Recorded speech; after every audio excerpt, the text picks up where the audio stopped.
मी आलो होतो मित्राच्या घरी. मित्राच्या घरी आल्यानंतर चला आपण थोडा फेरफटका मारूया म्हणून मी बाहेर पडलो.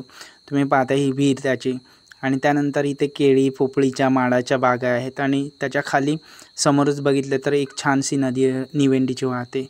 आणि मग मला कळलं की त्याच्या भातशेतीत डुक्कर येतात आणि त्याच्या शेतीची वाट लावतात. हे पाहण्यासाठी आम्ही गेलो.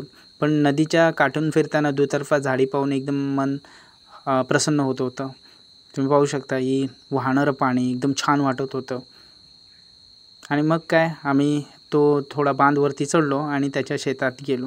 शेतात तिकडचं परिसर बघितल्यानंतर एकदम माझं मन प्रसन्न झालं आणि एकदम छान वाटत होतं आणि हरवून गेलो होतो फिरता फिरता. पण तितक्यातच माझ्या दृष्टिपथात हे डुकरांनी मळलेली शेती नजरेस येत होती. म्हणजे त्याचं किती नुकसान होतं. अशा प्रकारे वन्य प्राण्यांपासून ह्या भात शेतीला खूप नुकसान होतं.